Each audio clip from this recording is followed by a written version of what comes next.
बिस्मिल्लाहिर्रहमानिर्रहीम। अस्सलाम वालेकुम। कैसे हैं आप सब? आई होप आप सब ठीक ठाक होंगे। मेरा नाम है ज़हरा और आप देख रहे हैं मेरा YouTube channel Zahra the dhaba. तो आज हम बनाएंगे, जो कि मौसम है सर्दियों का, तो सबको है खांसी लगी हुई, नज़ला ज़ुकाम, तो उसके लिए मैंने एक देसी टोटका है। तो देसी टोटका जो है ना वो है खांसी के लिए, जो कि छोटे बच्चे भी यूज़ कर सकते हैं और बड़े भी, हर उम्र का बंदा इसको जो है ना यूज़ कर सकता है। तो हमने बनानी है एक कैरेमल टॉफ़ी। उसके लिए हमें 2 टेबलस्पून जो है वो देसी घी चाहिए। देसी घी जैसे गर्म हो जाए तो इसमें हम 4 टेबलस्पून या 5 टेबलस्पून के करीब चीनी ऐड करेंगे। चीनी मतलब कि वाइट शुगर। तो इसको आपने मेल्ट कर लेना है। जो फ्लेम है वो आपने बिल्कुल नॉर्मल रखनी है, ज़्यादा हाई फ्लेम पे नहीं इसको बनाना। तो आज मैं बनाई थी क्योंकि मेरी तबीयत नहीं थी ठीक, मुझे खांसी भी थी, नज़ला ज़ुकाम भी था, तो इस वजह से मैंने बनाई। तो मैंने कहा क्यों ना सबको मैं बताऊं, तो सबके लिए ये ना मतलब सबको फ़ायदा दे ये वीडियो जो है।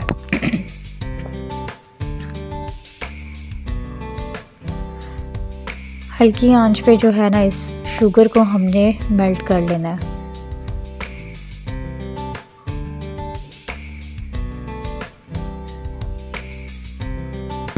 ये कैंडीज़ को बना के आप अपने पास सेव कर लें, और जब आप वैसे बैठे हो तो आप एक कैरेमल जो एक कैंडी है इसको आप अपने मुंह में रख लें और बस इसी तरह ही इसका मेल्ट होने दें अपने मुंह में।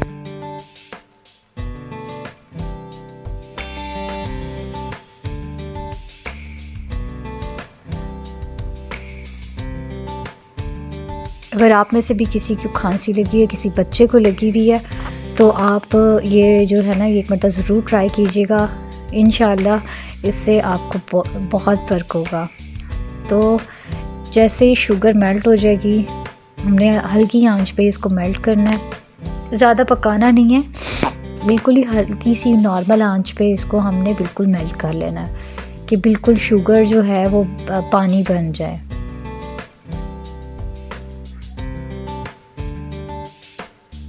ये देखिए हल्का हल्का सा इसका दाना जो है वो शुगर का ख़त्म हो रहा है और वो मेल्ट हो रही है। इस फॉर्म में जब आ जाएगी तो हमने इसको अच्छे से शुगर को हमने चलाना है कि एक ज़र्रा भी ना इसमें रह जाए। तो इसी तरह बस गोल्डन सा कलर करना। हमने एक प्लेट लेनी है या कि एक ट्रे ले लेनी है, उसमें हमने थोड़ा सा घी या ऑयल जो भी है ना उसको ग्रीस कर लेना है।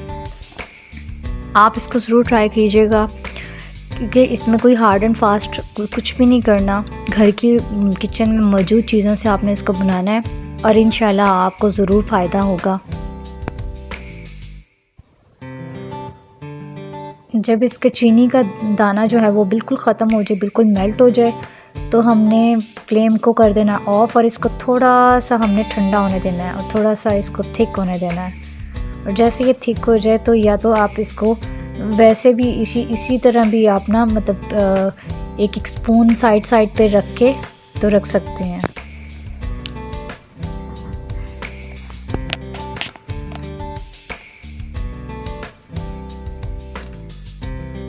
यहाँ पे इसको मैंने थोड़ा सा ठंडा कर लिया था। ठंडा करने के बाद इसको प्लेट में मैंने वक्फे पे ना रख के तो इसको मैंने कैंडीज़ बना ली थी। आप इसकी कोई भी शेप दे सकती हैं। यकीन माने सब बच्चे भी इसको बड़े शौक़ से खाएंगे और इसको ज़रूर इंजॉय करेंगे।